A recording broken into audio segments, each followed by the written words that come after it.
This is why I'm always laughing before the show. That's right. It's good. This extreme professionalism. Yeah. We'll be going live in 20 seconds. 20 seconds. We'll be going live on www.216thenet.com.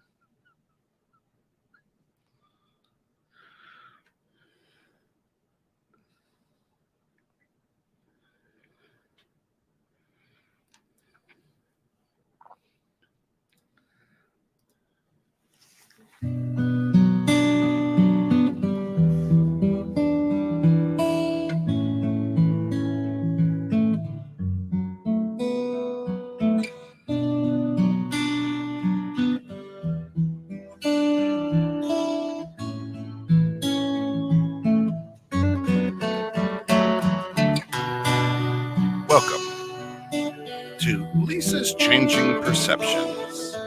Lisa is the creator of Changing Perceptions. Through life experience, she has discovered that we all suffer internal wounds that guide us. We live in a society that puts a label and expectation on everything and everyone. So many are in constant battle with themselves, never winning the war or ever feeling good enough. Lisa's Changing Perceptions is a show that offers tools and guidance that will assist you in discovering you and unlocking the chains of pain that bind you. You can reach Lisa at www.lisaschangingperceptions.com or email her at lisaschangingperceptions@gmail.com or give her a call at 262-573-7055. Of course, Lisa's Changing Perceptions brought to you through the financial support of our good friends over at Natural Therapy Wellness Center, www.mchenrymassage.com, 815-385-8190. Today, vulnerability and soul calling. Good morning. Good morning. You flowed through that pretty decent today, Ken. Yeah, I didn't stumble. It was good. Usually trip over my tongue. Good morning, everybody. I'm Lisa with Lisa's Changing Perceptions. I'm a self-empowerment coach, diplomat hypnotherapist, and certified NLP practitioner. And we come here every week to talk about different topics. And we're going to start having some more guests on. I'm trying to get, I'd like feedback too, if anybody chooses. Oh, I'll give you feedback. Yeah. I'd like feedback and other than Ken's, Yeah. if anybody chooses. Constructive and positive. Did you enjoy Dr. K being on? Did you enjoy Awesome. Barbara being on? And do you enjoy other people being on? I don't. I like to come here and hear myself talk, but I know that there's other topics and other perspectives than just mine, and I kind of like bringing views on that are different to give an assortment because I don't think that everybody sees everything the same way. Yeah. That's been my topic of the week, it seems to. I always kind of guide towards when I do my show babbling, what happened to me this week? What is the common denominator in conversation? Yeah, what's the universe putting out there? Right. So I kind of go for the vibe, conversations with friends, clients, whatever it is, and see what it is. And that's why I decided to do vulnerability and soul calling today. And of course, we've got a live studio audience today, too. It's wonderful. Yes, we do. Yeah. Tell about his show. Yeah, so we've got Mike Krejci here. Mike is one of the Dream Home experts. You can watch them and follow them and hear them and listen to them on the second and fourth, every other Friday. So this Friday coming up, they're going to have a brand new show airing, which is and great. his lovely wife is a avid listener as well. Jen, we love you. Kelsey, good morning. Glad And to have so you. I welcome everybody, and I welcome you to intervene. You don't have to come on screen All right. if you don't want to, but ask and intervene. Sounds good. So anyway, we're following this today because this week has been a lot of questions about what's going on in society right now. Sorry. and the effects that it's having on people and everybody feeling on guard all the time. And everybody being so easily triggered all the time. And it came down when I thought it through to where are we afraid to be vulnerable? And what's our true soul calling? Who are we? And I think that a lot of the societal issues going on right now are causing people to question that in all facets, in all places. How do I really feel about this? And not understanding how they really feel about this. And, what judgment am I going to get about this? And what group am I going to fit into about this? And who's going to like me and who isn't going to like me? And what new term am I going to be called because I feel how I feel? Right. And even the question of, and I have this debate with people regularly, because people say, well, you can change how you feel. Well, it depends on how you look at that perspective. Our soul thought, our first thought, our reaction is not changeable. You didn't ask for it. It's what comes up. It's the natural flow. What we can change about it is our perception of what we're looking at if it makes us uncomfortable. Look at it a different way. Excuse me. Which in turn will change our feeling about it. But what I'm finding is that people are beating themselves up for having a thought that rises. We are not our thought. Our thought shows us something. Our thought expresses something to us. If it's something we're uncomfortable with, then we look at it and we can choose to change it.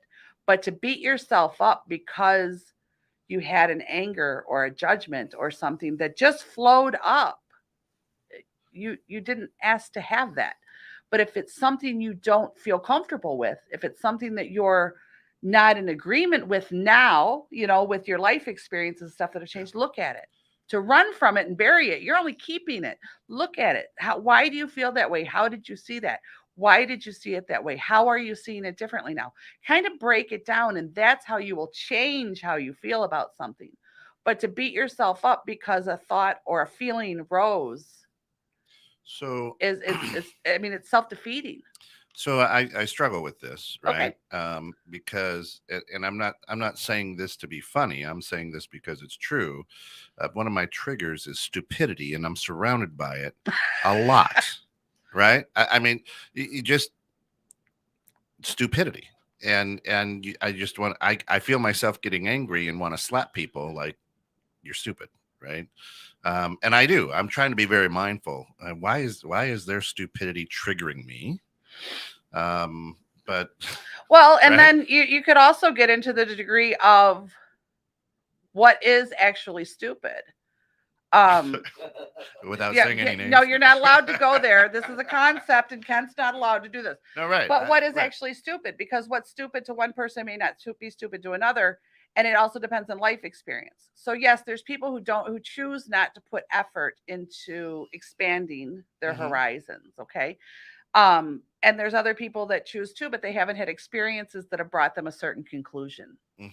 So they may not be stupid. They may be unexposed. They may have, I just had this conversation with somebody about the society things and the different things that are coming out to the surface now. Sure. And actually part of it was, and I do not want to get into this topic. This is an example. I said, the judgment about racism. I said, here's my struggle with it. There are people who choose to be not kind people. And then there are other people who haven't had a life experience that expose them. Is that somebody here? No. Okay. No. That expose them to something. Studio ghost. Is it? Yeah. Okay. That expose them to something new or different. Yeah. Okay. So what happens in general with us in life when we are comfortable with something and something uncomfortable comes in, right? We become fidgety, we become uncomfortable. And so our judgment, so to speak, might not be judgment of another human being. It may be judgment of our discomfort of, I don't know what to do in this situation, and I don't like how this situation feels. And because we don't understand ourselves enough to know that, we assume it's that person or that thing that's wrong or bad or uncomfortable. But it's a lack of exposure. So exposing ourselves, and it all goes back to, I say this all the time, but truly, I've tried to prove it wrong, tried to prove it wrong. 99% of the time, when I really spend some time with somebody and talk to them and converse with them about it, this comes back to our childhood upbringing and what was unrooted in that unconscious mind when we were younger. Your unconscious mind, and we've talked about it before, when you're born, unless, and it's proven scientifically, your mother experienced a trauma while you were still in vitro. If your mother experienced a trauma, you may absorb that trauma because you'll absorb the energy of that. So that's a possibility. That. But for the most part, we're going to go with, we're born a kind of a clean slate, so to speak. We're studio ghost. We're active this morning. We're born with what's called a primitive brain. Yeah. And our only born fears are the fear of falling and the fear of loud sounds. Yeah. You'll see a baby react. Okay. And we have our fight or flight mechanism.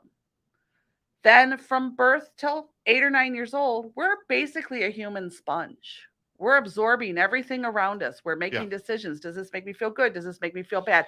What is a relationship like? What is love? What does love feel like? What scares me? What hurt me when I tried this? We're making all these positive and negative Does this decisions. taste good? Because I put it in my mouth. Right. Put it in, right. So we're making these decisions that it's positive and negative, and basically you're building your unconscious mind, because your unconscious mind's job is protection, survival. Mm-hmm. That's its job. It's to keep you alive, keep you safe, and to keep you comfortable. And then around 8 or 9 years old, you get what's called your critical mind, and it's kind of like a filter to then your conscious mind. And your conscious mind says, I have to put on my shoes, I have to go to work, I have to, and these are the decisions that you make. But your conscious mind is then what you live with, right? It's the choice to take a job, to go to school, to be with someone, to not be with someone, or whatever. But then that little mind talk comes up and guides us and tells us or stops us and does these things. And that's the unconscious mind. But that was developed before we had life experience. Right. So Lisa Heedner, good morning, says, I agree. We absorb our motherhood trauma. Thank you for getting in touch with my inner child. Part of healing for sure. Well, and here's the other thing is that it's not always in when you're in the womb, because, and I just had this conversation with somebody who has a phobia. Yeah. And they said, isn't that genetic? Didn't I inherit it? No. Unless mom experienced a severe trauma that caused the phobia while you were in womb. Other than that, but no, we can learn it, because part of what we learn from are the people who love and protect us. Yeah. So if they have a fear and you feel, babies and toddlers are empaths. If you want the truth about something, ask a toddler, because they feel it still. They're not blocked. They're not walled off. So babies and toddlers feel those things. So if they feel a fear when they're learning and developing that unconscious mind, they will also develop a belief that that is scary or bad or harmful or whatever it is. So we can learn those things in an environment. And my argument about some of these things, and like I said, we'll bring up the racist thing, is that if you weren't brought up in an area that you were exposed to a different type of culture, okay, then it's not that the culture is bad. It's that your little child mind didn't experience that and doesn't know what to do with it.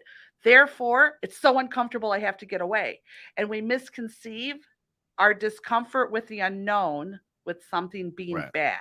So I grew up on the Mississippi River, and I learned how to swim and water ski and stuff. It's a recreation place as well as a chemical dumping ground. Anyway, but hence why Ken is the way he is he absorbed the chemical hair, dump. Right? But if I've got a friend who grew up on the Nile River and they were to come visit me and they see me jumping in the Mississippi, they're like, what are you doing? Get out of there, right? Because I mean, their experience to save themselves and to protect themselves was, this is dangerous. Yeah. Something there could kill you. So it's exposure.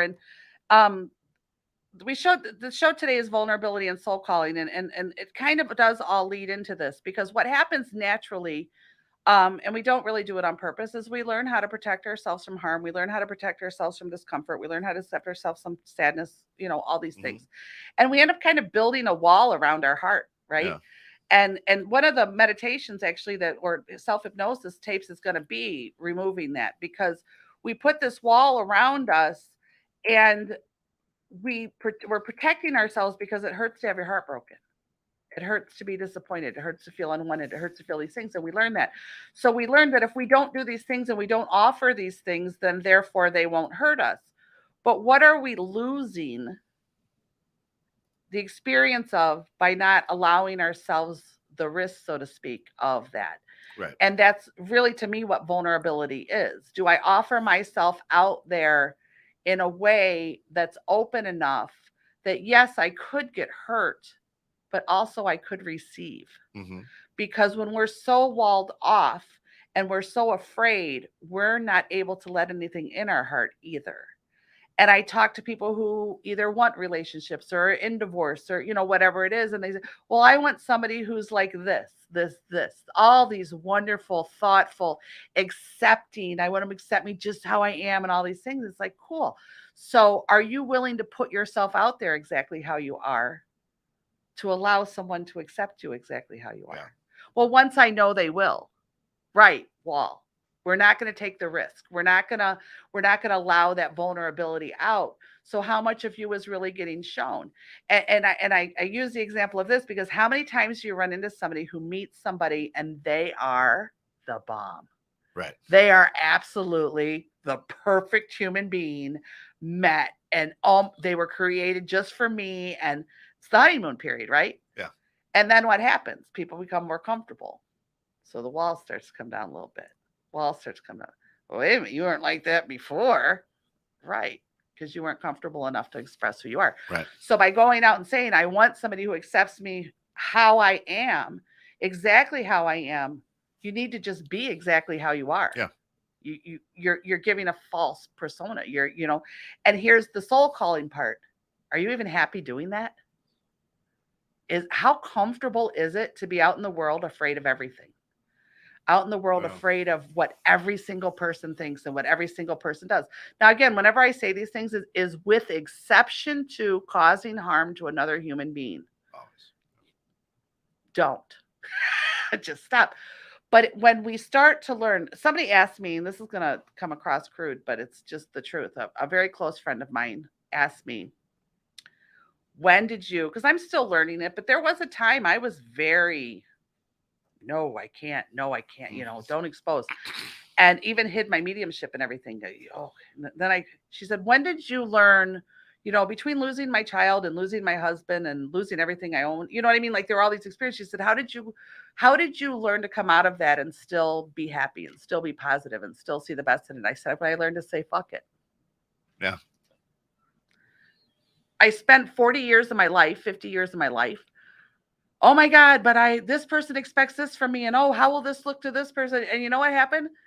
In some cases, if I hit the mark, I might have made a person or two happy. And I probably made another 100 unhappy. And you know who was unhappy all the time? Me. Yeah. It was absolutely exhausting and excruciating. And I went, you know what? And it was I've told my people, my husband's death, I give him credit for the blessing he left, was to go, you know what? Life's too short for this shit. Yeah. And so I like the big jewelry, and I didn't do any of that before then. I was very conservative. I've always been a little mouthy, but I'm not. No. I know it's a shock, but not as open. And there's a difference. I was mouthy because I was defensive, and that was my way of keeping people at bay. Yeah. Now I'm just open to be like, whatever, this is me. And it's energizing. It's just, you know what? There's people who are going to say, oh, your hair and your jewelry and your, big blouses and stuff. That's ridiculous. It's unprofessional. Cool. Then you don't want to borrow them. Great. Because I didn't want to share them with you. Of course, you're listening to 21.6 Net. This is Lisa's Changing Perceptions. Now, if you've got questions, feel free to put them in the comment as we're live on several social media platforms, or go to www.lisaschangingperceptions.com and you can set a time for an appointment because this is what she does, folks. And she helps people through a lot of things in life. She's awesome at what she does. So check her out at www.lisaschangingperceptions.com. Thank you. And I also welcome, if anybody would like to come in, we talked about this before the show today. If anybody would like to come in and just sit with me here at the table and ask me questions that you're curious about, and you're willing to be vulnerable enough to come on the air and do that, please feel free. Contact me. We'll set up a Sunday to do it. I do not need to know in advance what you're going to ask me about. If you want to ask me about hypnotherapy, if you want to ask me about NLP, if you want to ask me about inner child stuff, if you want to ask me about the dead people thing, I don't care. Come in and just converse with me. I'd really like to find out more. I was telling Kent this before the show. I'd really like to know more about what are you guys curious about and wanting to hear. Not as much as me deciding what I'm going to say. So, cold question me. I'm fine with that. And if I don't know the answer, I'll tell you I don't know the answer. Or I'll just give you my opinion. So please, if you feel like you want to come in and sit with me here in the studio, if you don't want to be on the camera, I get it. That's right. I don't like being on camera either. But if you don't want to be on the camera, that's fine. We can kind of We set you can. to the side where you're talking to me. And, we don't even have to use your real name. I actually have a police officer who may come in. Or we can use your real name and say it's not you. We changed Julie's I actually name. have a police officer that may come in and sit with me, and he doesn't want to be on camera for obvious reasons, and we're going to use a fake name. And I said, that's cool. And it's a safety thing, for him. But I've been curious about how is the current climate affecting a police officer right now? Let's get your side of this. How are you feeling? How are you reacting to and he may come in and talk, and we're just not going to use his real name. We're not going to put him on camera. It's not that he's lying. It's Officer friendly. Yeah, for safety purposes and for job security issues, he doesn't want to be cool. I'm cool with that, but I want to converse and talk about what people want to talk about. Yeah. But again, it comes back to this. So the question I'm going to ask people is, people tell me all the time, well, I'm so unhappy. Okay. What's unhappy? I don't know. I'm just unhappy. Okay. Do you see what our first problem is? What do you change when you can't identify it? Interesting. Yeah. We don't even know what we're looking for. But can't you wake up and just be like, oh, today? Absolutely. And I can't really identify why it's right, but that's a moment. Okay. Versus a state. There's people who are in a state of unhappiness, meaning that they're living their life feeling unhappy. That's different than a moment. We all have moments. I've talked about it on the air before. I have my pity party weekends a few times a year. Because I've burned myself out. I've overwhelmed myself. I feel taken advantage of. I feel taken for granted. I feel like I'm trying so hard and it doesn't matter. And I just get into this little point because everything's overwhelming. And then I say pity party weekend. And I literally spend the weekend crying and being a baby and feeling sorry for myself and not answering the phone and watching ridiculous TV that I don't have to think about and eating stuff I totally shouldn't. And usually after 2 or 3 days, I'm like, okay, I kind of got that out of my system. Now it's time to put on big girl panties and go live life again. That's a moment. That's something you need for yourself. That to me, for me at least, is self-care. That's saying, you know what, you're burned out, you overdid it. Yes, and who can give you more comfort than you? No. Truly, who can? But that's part of it. We're seeking comfort outside of ourselves. And we have to do that because we're not comfortable with what's inside of ourselves. So we're looking for somebody else to validate that what we're feeling is okay. Because if somebody else thinks it's okay, then it must be okay. And that's what I mean by don't beat yourself up for the feeling that comes up or the thought that comes up. It's just a natural flow that comes up. And if it's making you uncomfortable, just look at it. But to feel shame or guilt because you feel something that you didn't ask to feel, it just happened. What do? We push it back down. Oh my God, I'm ashamed of that. I'm going to hide it. How much effort is that then? How much energy do you expel making sure no one else sees it? Well, if it's something that you're that ashamed of, you don't want to, then see it for yourself. For me, it's a pity party weekend. I'm going to see that I'm a big baby and that I'm still a teenage girl who still wants flowers and dates and I need food. And I don't care how strong people think I am. I don't want to be strong today, and I'm going to go feel sorry for myself and see all those aspects of myself. And I'm going to choose what ones to let go of and choose what ones to accept that who they are. And then I'm going to put on my big girl panties and I'm going to go live a life again. But to hide all those things out of shame or guilt because other people chose you to, it's making us all miserable. So when people say they live in a chronic state of unhappy, my question is, are you in a chronic state of unhappy or are you unfulfilled? Because there's a difference there, but it feels similar.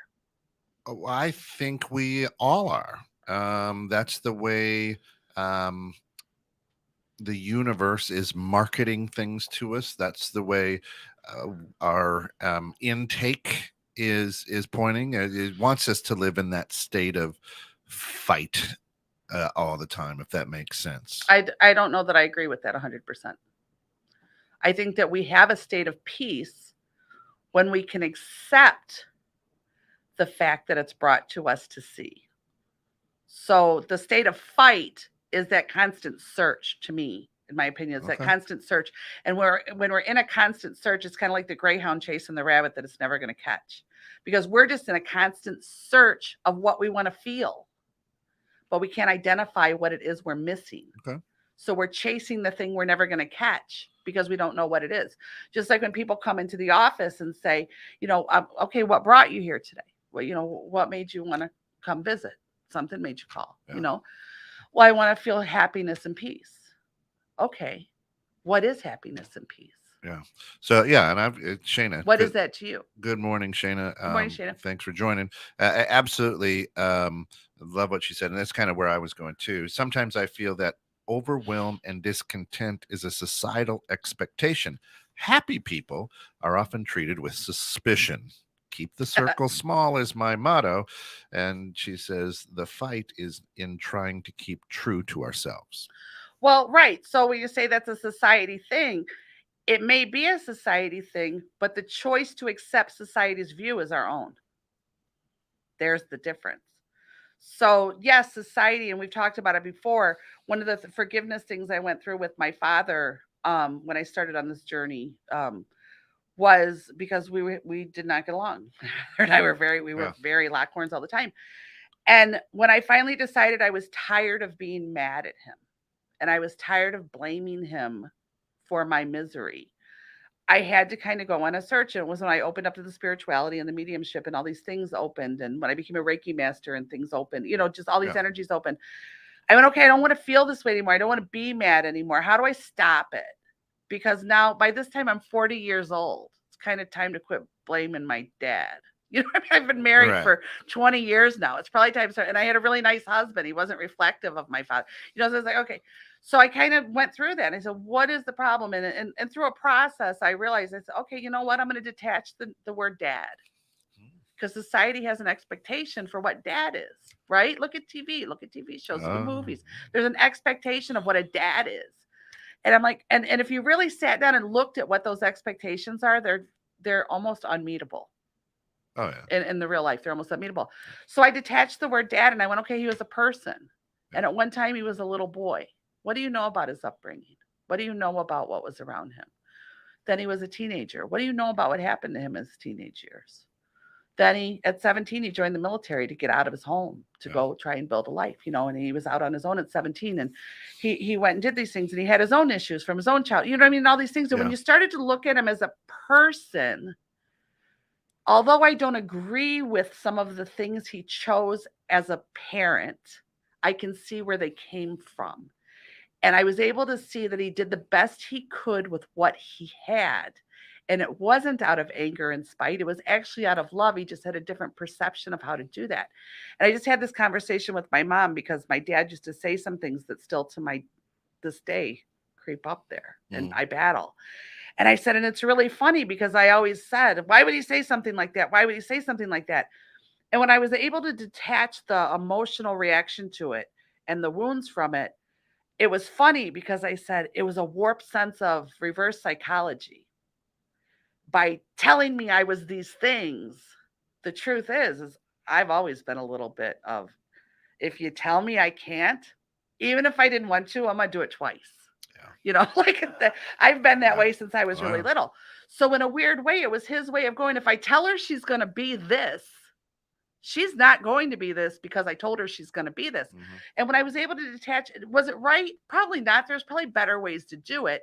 But can't we all say as parents, as people, as siblings, as partners, that we can look back and say there was a better way to do it? Yeah. You know what I mean? Right. Hindsight's always 20/20.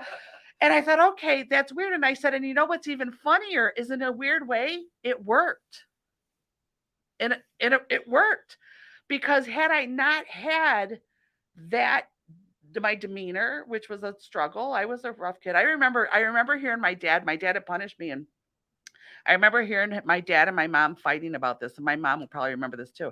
And I remember hearing my dad saying, you have to be a freaking lawyer to punish her, because no matter what you do, she will find the loophole that gets her what she wants, and she didn't break the rule. Right. And my brain has always kind of been that way. So as stepping back and detaching parent and child and looking at it as people and seeing the situation from a non-emotional attachment, I went, you know what, it worked. And truthfully, if I didn't have the demeanor that I had, and I didn't have the powerful need to be that way, to have that part of me, I wouldn't be doing what I'm doing today. I wouldn't be unafraid to go, well, I don't agree with you. And this is how I see it. I wouldn't have had the strength to go sit in an AA meeting, not being an alcoholic, to say, no, I'm not an alcoholic, but I want to see it from your perception. What do you do? I wouldn't be who I am. So by detaching society's judgments and society's labels, I was able to find a forgiveness and go, you know what? I do forgive him. He did the best he could with what he had. And then here's the funny thing is I did that, but still in my life, the last 5 or 6 years before my father passed away, we were not really in contact. And so people are like, are you mad at him? No, I've done a true forgiveness for him. He didn't know I did it. It was for me. It was to release that. It was to let that go. But I still knew that just because I changed that in me and I didn't have that, he wasn't changing and we were still toxic. So when I was with him, I went back to that little girl who didn't feel good enough and who didn't think she was good enough and, these things. So I just detached myself from him. But people assumed because you're supposed to, unless you hate or anger, behave a certain way. You're supposed to go to the family function. You're supposed to do these things. And no, I chose not to, but it wasn't out of anger. But society said this is how it should be. And it's finding that truth in yourself that no, I'm not angry and I have forgiveness. And no, he never knew it. He did right before he passed away, and that's a whole nother story. But I wasn't angry. I was taking down some of those walls and saying, I don't want to feel this anymore. Right. I don't want to be angry anymore. I don't want to blame him anymore. I do accept him for who he is and what created those thoughts and feelings. And I looked at my own role in that. My personality and my demeanor when I was younger, I wasn't the outright rebel that people would have pictured, but I was a hard-headed, outspoken kid. Really? I can't see that. I know the change. And I can see where that conflict would be with somebody who needed to control things because they grew up in an environment that was so uncontrolled and so out of control. So Lisa says, how I forgave my parents at a young age, I would say they didn't have the tools in their toolbox to be different or better. And of course, you're listening to 216 The Net. This is Lisa's Changing Perceptions. You can find her at www.lisaschangingperceptions.com. And of course, this show brought through the financial support of our good friends over at Natural Therapy Wellness Center. If you need a massage, release a little bit of stress, acupuncture, reflexology, you name it, you can check them out at www.mchenrymassage.com or give them a call at 815-385-8190. Of course, we would love for you to follow us on all social media platforms, Lisa, as well. Check us out on Facebook, subscribe to our YouTube channel. We're pushing for 1,000 subscribers this year. I think we were at 207 at the last count. So we've got a little hill to climb, but jump out there because all of Lisa's past shows she's got a channel on our YouTube page at 216 The Net. So you can go back in and follow her through all those. Also, if this is a long-winded one, but also if you are looking for great shows, tune in on Tuesday to Anything Goes with Brimmer and Jones at 6 p.m. And then the second and fourth Tuesdays, let me tell you something, brother, all about the World Wrestling Federation and all that kind of good stuff. So we've got great shows to cover all gamuts, and we'd be to be a part. Back to you, Lisa. Thanks. Yeah, and people, please feel free to share this. These shows on your Facebook pages and what have you, unless you're ashamed to say that you listen. No, you got to be vulnerable to listen. Right. So let's talk about soul calling. What is? Well, help me understand that. They go hand in hand because what your soul calling is that draw, is that feeling. For me, it's that feeling of lack of fulfillment. It's because there's something in you calling for something. There's something in you that's empty. There's something in you that's looking for its space. And it's that emptiness that is that unfulfilled feeling. And what I'm seeing or what I hear often is, I want to feel this, or, like I said, I want to feel loved. I want to feel completely accepted. Well, in order to do that, you have to offer the vulnerability out. You have to be open enough to receive those things. And you have to place out what it is that's your truth for that to come back. So when you do that, you tend to find your vibe, so to speak, and people tend to be drawn to you that fit that energy. So then I get the argument from people of, well, but I did that, and then this person came in and broke my heart, or this person came in and did that. Did they, or did you get offered an experience that allowed you to expand it further? Did you? Because I tell people sometimes getting our heart broken makes it more flexible and Yeah. be able to hold more. Learning experience. Yes. But when we hide from the discomfort, we block that off. We don't allow that. So in some of the self-hypnosis, and I'm going to put one out for the tapes that we're doing, I'm going to put one out that we go into that hypnotic state and we visualize and say, let's take those walls down. See them. You're perfectly safe right now. It's just you. Let's take those down and see how your heart beats different and see how you breathe more easily and I'll literally see people's shoulders drop and their muscles just let go and, get into a relaxed state, because keeping that wall up and keeping unprotected is keeping you in a fight or flight mode all the time. All the time. And so when we're feeling unfulfilled, we're not allowing the vulnerability out. So you're not going to find your soul calling. How many people do you hear? And I'm sure you do, because you have conversations like I have with people. I don't know my purpose. Well, I believe our purpose gets felt is how we discover our purpose. It's not that you're going to go, oh my gosh, look at that. Oh, I really like that. So that's my purpose. Yeah. Your purpose is a feeling. Your purpose is a knowing where you're supposed to be. That comes up. And sometimes it's a career. Sometimes it's a hobby. Sometimes it's just a state of being. It's different for everybody, but you have to feel it. And when you find your purpose, you feel it. It's not a thing. It's a feeling. It's a state. It's when you know you're supposed to be exactly where you are. And sometimes, and here's the other thing, that state will not remain 100% of the time. No. Because we have to have experiences that conflict with it, that crack it, that break it, that make it expand farther. So you can feel that feeling, and that's how you know it's there. But then conflict has to come in to change your view of it, or else you end up living in this a tunnel. I've had people come up and say, no, it's just the way that you live your life. You're living it. Right? But you live in the state of it, right? It's a state of faith or belief or whatever you want to be. Your calling, your purpose. Maybe your purpose. And here's we're the past life thing. I get into that a lot of times. Well, probably in a past life I was Cleopatra, or I was okay. Sure, great, nice to meet you. Like, hey, Cleopatra, how are you? Maybe in this life you're not meant to. Maybe in this life you're meant to be a supporting role. Yep. We're not all here for some big explosion of who we are. I know some people who think they are, though. Oh, absolutely. There's a lot of people who think that. But maybe this time we're just a supporting role.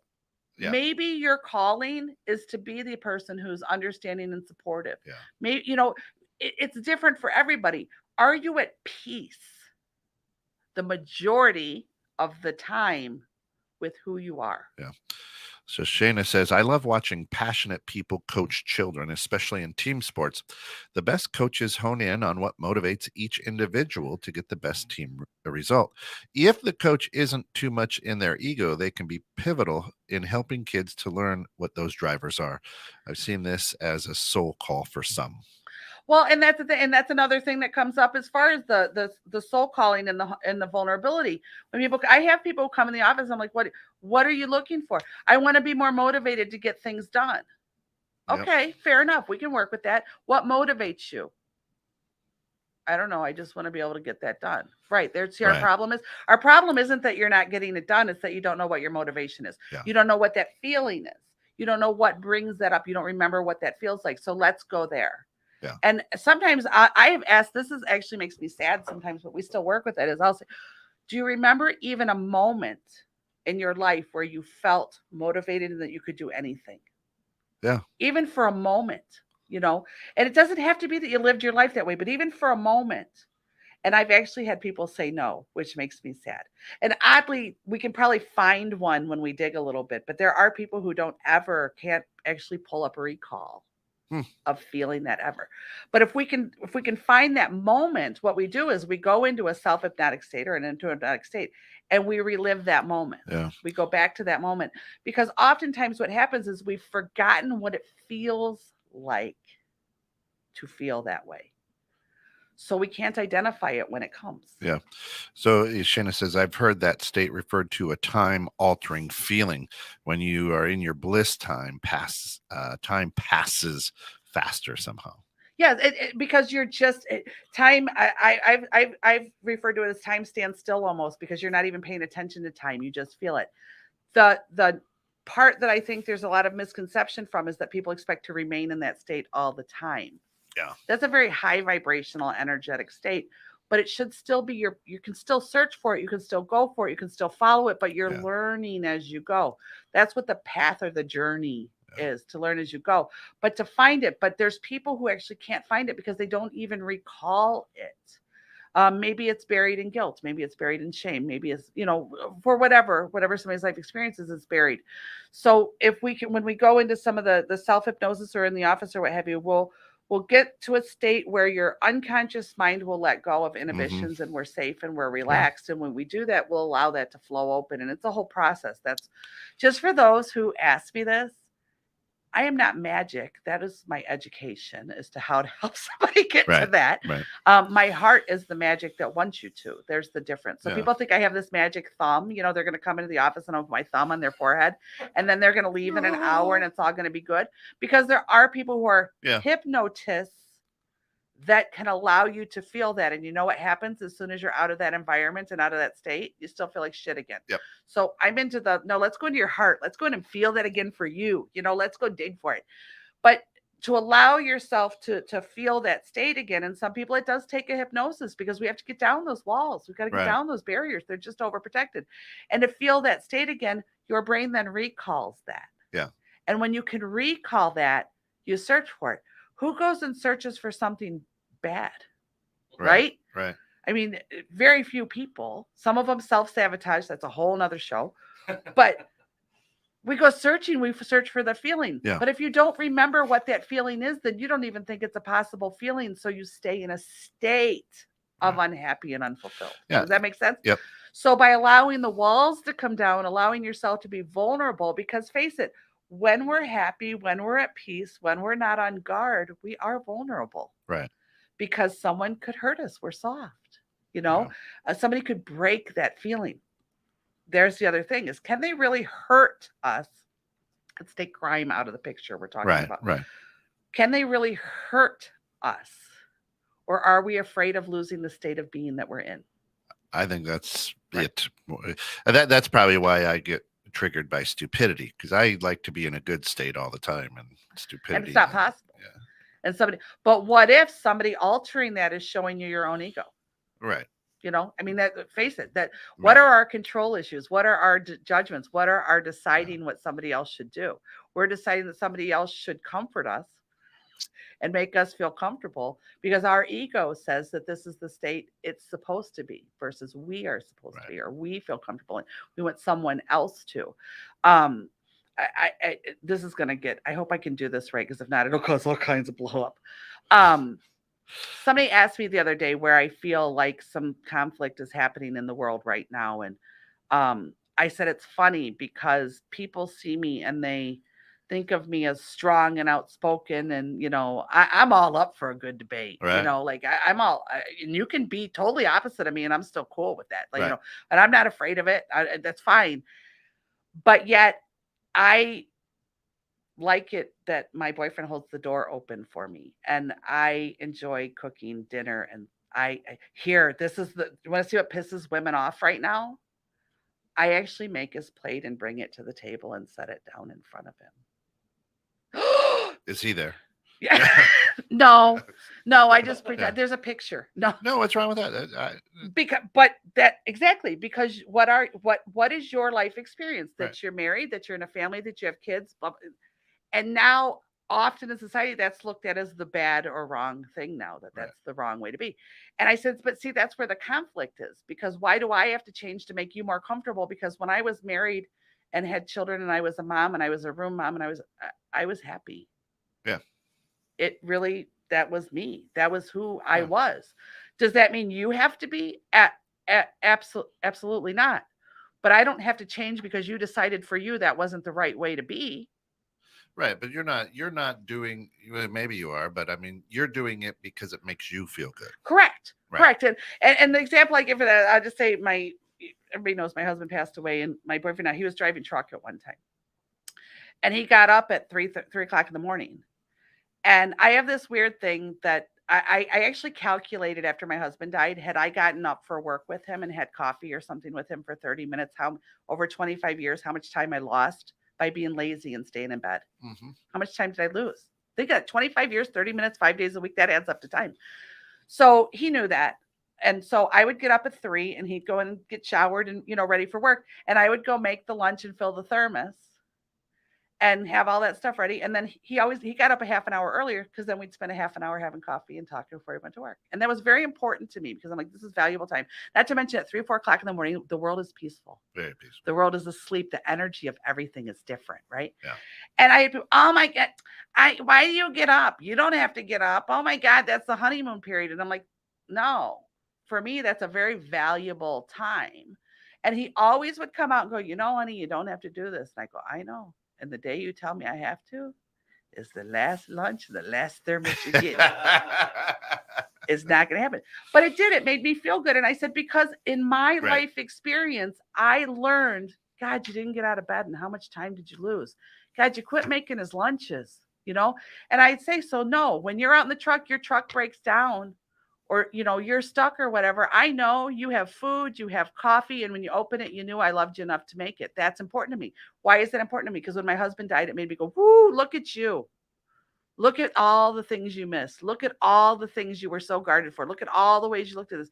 And I changed my perspective of life and allowed myself to be more vulnerable because I realized in not being how much I lost. We're so afraid of what's going to happen to us that we don't even realize what we're blocking out. Sure. It's not what's going to happen to you, but what isn't? That's the big question. What will happen to me if I become vulnerable? Yes, that's scary. What won't happen if you're not? Right. What love won't you experience? What won't you have? And it was funny because he was always just accepting and knew I had these traumas, that caused me to feel this way. And one day his truck actually broke down and he was sitting on the side of the road for 7.5 hours. And he said, I came out, I had to admit something. I was never so grateful that you make lunch than I was today sitting on the side of the road. But to me, it was like, good. That was the purpose. Because you know what? When you were sitting on the side of the road, you know what he didn't feel? Alone. Right. I'm not alone. In that moment, you could, because it was like on the Iowa by the bridge thing. Like you're really in the middle of nowhere. But you didn't feel alone. And that's what I mean. By blocking ourselves off, we might be protecting ourselves from hurt or sadness or rejection, these things that we fear. But by blocking ourselves off, what are we not offering? What are we not feeling? What are we not allowing into our lives? And look at that balance. And is that where the unfulfillment's coming from? Because, it just like going to the AA meetings or the things. I could have said, this situation is too much for me and it is not what my life choices were. So you can just go. Yeah. Okay. But for whatever reason, I went, no, wait a minute. This doesn't make sense. I don't understand how they're seeing this. I don't like to see this. I know the ghost is really noisy today. This doesn't make sense. I don't like how this is feeling. Yeah. It hurts me that this person's hurting. But had I not had the experience of my husband's passing to shatter me and realize how guarded I had been, because here's what's interesting. The day my husband, when I had to turn off the machines that day, I spent 7 or 8 hours, and I've talked about this on the show before. I spent 7 or 8 hours sitting there talking to him. Now he's in a coma, but and you know what's funny? All you people who think you're afraid of what you're afraid of or you're protecting yourself, you know what the shame and guilt I felt? How many times did you get up and make coffee for me and you didn't even drink coffee and I really wasn't grateful I expected it? Right. How many times did we waste a Saturday fighting over the fact that you left your socks all over the floor after I cleaned the house? How many times did we spend a week in battle because the car payment was late because of something happened? That's what I thought about. Sure. How much time was wasted over such things because we expected our life to be a certain way. We expected to be seen a certain way. We expected to be treated a certain way. And it was all about us. And we all do it. I still do it. I mean, we all do it to some extent, but that's a very guarded and protected way that if I keep myself in this cocoon, nothing can hurt me. Yeah. And in that experience, I realized, but by keeping myself in that guarded cocoon, how much did I lose? And it was the moments. I tell people it's not, life isn't what's important, so to speak. The moments will be what you value. And I learned that as I sat there next to him in that coma. It's the moments that matter. Yeah. You know, those are the things that you remember. And as we hoard things, and I'm the first one to say, I want to go build the house in my head. And I wish I had an SUV instead of a little car because I'm too fat for my little car. Like whatever. I'm okay with things. But in that last end of life, so to speak, when you reflect back, I promise you it's not what you think about. Yeah. It's not what you think of. No. Yeah. No, and you can't leave them. And that's what people say. Well, I can leave my house or my car. You can. But you know what? They're just the thing you left. But what you can leave is, I remember their sense of humor. I remember when I really needed them, they were there. I remember that they understood me when I didn't feel like somebody else did.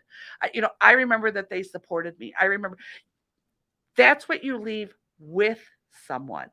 You can leave things for someone. It's just stuff in the end. Correct. And here's the thing. When we value something that is able to be taken away, to me, we have lost the concept. Shana says, instinctively, I know what you're saying is true. However, it feels like Russian roulette engaging with people. Right. People take energy, and I really enjoy my privacy and peace. What's the balance, and how do I get there, magic thumb lady? It's interesting, and I'll get on this because this is something recently that has come to mind, and the last couple of years, meaning recently. And I even went to my instructor for college for help with this because I have always had an issue with money. That I would love to have money, but even when I receive money, I get rid of money. Because in my experience growing up and what have you, money changed you. Mm-hmm. And I've always made the comment, and I've talked about it before, that I always said Oprah's got to be the loneliest person in the world because for the rest of her life, she'll never know who is for her as a person and who is pretending to be for her because of what she can do for them. I'll be both if she wants to send a check to 216 the net. And what a feeling that is, or what a feeling that would be. So as I started to kind of venture into this, I have my conversations with spirit, whether people feel that how they choose. But then I went to my instructor and he said, what is your struggle? Because as part of his writing the book and what have you is, I said, my fear of success and my fear of failure are equal. And I don't know how to change that, but they're equal. And part of it was the money thing. And I said, I want to build the house in my head and I want to do these things. And he said, what's your fear of that? And I said, then how do you know who's your friend? How do you know, if you become financially sound or famous or whatever, your thing is, how do you know that? And I had this conversation with spirit. How do you know that? And I asked him, so how do you know it now? So, well, I test people's vibes. I watch their actions. Who are they? And they said, why would that be any different? Money will only change you if you allow money to change you. That's the difference. But I had this embedded fear in me because what I have seen when I was young, you know what I mean? And it happened. And I went, oh, you know what? That's true. Yeah. Because it will only change me. And so you kind of let go. So now, instead of other people having the control of how I'm going to live and who I'm going to have in my life and how they're going to affect me, I have the view of how I'm going to live and how I affect me, and to pay attention and be aware of who's around me. Just because somebody doesn't do what you want doesn't mean you have to hate them, but you have to make those choices of give and take as to who and what you want in your life. You can be in an environment that isn't you and be okay. Yeah. Just knowing that as soon as I leave this environment, this isn't my life or my choice, and I'm going to choose not to go back to that environment again. Burn some sage, get it off. I got a sage stick in my purse, Mister. It's true, right? But, so yes. But it's choices, and it's choices within us. Where we struggle is when we make those choices and then instantly go to, but how will that look to this person? Right. How will that look to this person? Right. If people are in your life that don't accept you becoming better, happier, more fulfilled, more grounded, it is because you doing that makes their discomfort stronger. Yeah. You have to realize that there will be people in your life that will leave as you change. And that's okay. And it's only okay when you become okay with who you are and what you are. Yep. People are going to flow out. I just had this conversation as well. So, I mean, this all stirred up like in the last week or so. And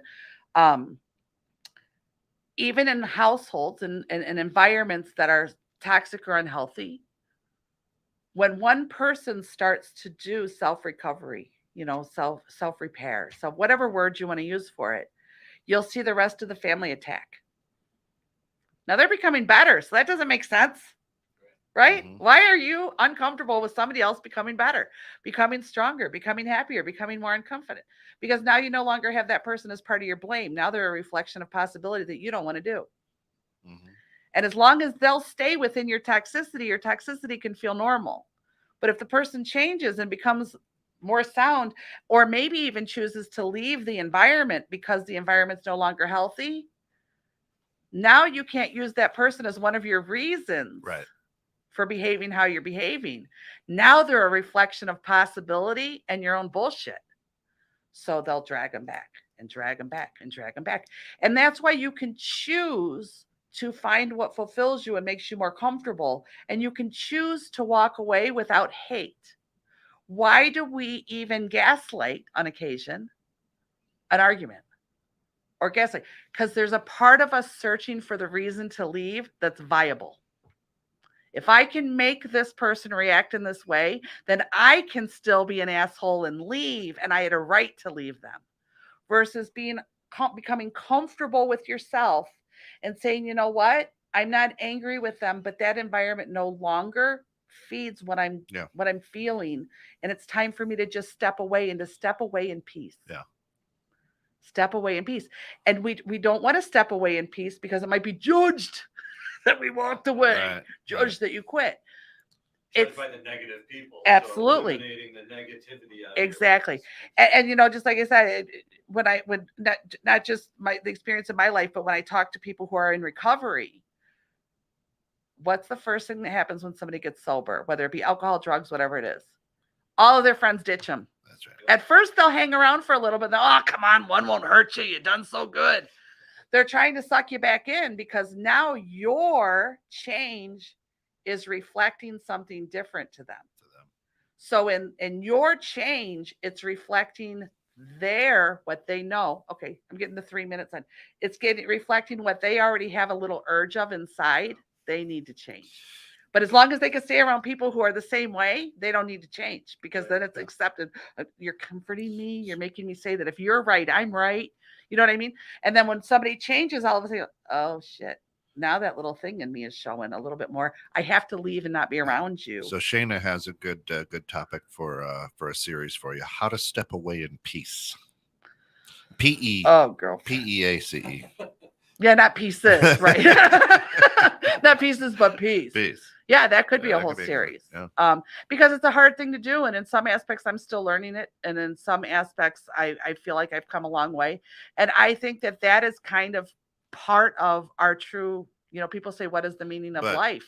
But it feels so good to be that asshole, drop the bomb, and then spray paint Kent was here on. So when people are coming in to pick up those pieces, they go, "Oh yeah, that's look at Kent destroyed this." That's right. He blew it up. But and none of that is going to come from the outside. Right. None of that is going to come from the outside. And you're not going to have a new experience, and you're not going to feel differently until you take the risk. Yeah. To do that. And that means going into the unknown. And it also means being vulnerable enough to maybe get hurt a little bit. Or, have somebody not accept you. And you're not going to find your soul calling and your purpose if you don't allow yourself to feel for it. Yeah. To feel what it is. So that was, I wish we had more time. That was this week's topic of conversation in different forms. It wasn't all the same topic, but it was all the same concept. So thank you all for coming in. We will see you next week.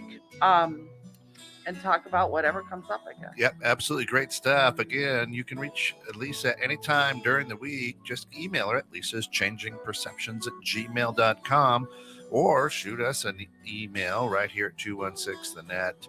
You can do it to Kent at 216thenet.com and just put Lisa's Changing Perceptions in the subject line. I'll make sure she gets it.